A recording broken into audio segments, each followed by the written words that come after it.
درود بر شما عزیزان.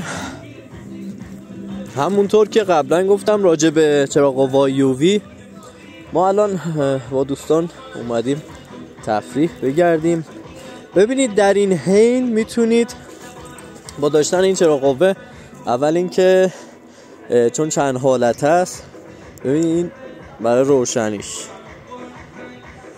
شهر رو روشن میکنه، چند حالت، یه نورش هم اینه.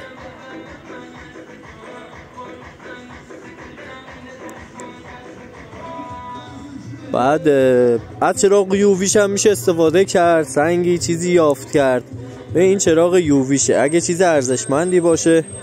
حالا من نمیگم همه چیزایی که نشون میده 100% ارزشمنده، چون شما باید اطلاعات زمین شناسی و کانی شناسی هم تا حدودی بلد باشید، اما با چراغ قوه یووی موفقیتتون 100 برابر میشه. ببین الان سنگ با ارزشی اینجا نیست، ولی خب من الان خودم یه سنگ با ارزش همرام هست که من این سنگ رو میندازم اونجا. ببینید نور رو نگاه چجوری میدرخشه اون سنگ. حالا طول موج این چراغ یووی جوریه که مثلا طول موجش رو میتونید تغییر بدید، هم برای یافتن مثلا تو طبیعت گردی رفتید برای یافتن عقرب دور و براتون میتونید ازش استفاده کنید، و هم برای سنگ های قیمتی. ببینید کامل داره میدرخشه این وسط.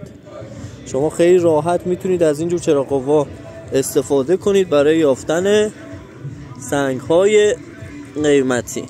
حالا این سنگ رو من همرام داشتم، برعکس پیجایی که به خصوص پیجای خارجی من به کسی توهین نمی کنم یا از کسی بد نمیگم، پیجای خارجی رو میگم که سنگ های تراش خورده رو میارن به اسم سنگ هایی که مثلا پیدا کردن، 2 ساعت میگردن مثلا زمین رو میکنن، بعد یه سنگ کاملا تراش خورده. خب شاید هر کسی ندونه این داستانو، ولی خب ما میدونیم که چون راجع به این داستان اطلاعات داریم، میدونیم که این دروغه و چنین چیزی نیست که به این روش دارن انجام میدن. اما مردم عادی چون نمیدونن باور میکنن که اونجوری سنگ اونجوریه، یه سنگ تراش خورده یا یه سنگی و یه جایی پیدا میکنن که به هیچ عنوان نمیشه چنین سنگی و چنین جایی یافت کرد، چون اصلا از نظر زمین شناسی اشتباه اون داستان.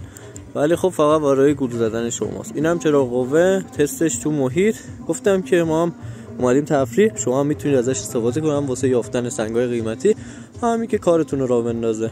اورجینال این از فیکش تو بازار 1/3 قیمت این پیدا میشه، اما اورجینالش. موفق و پیروز باشید. یا حق.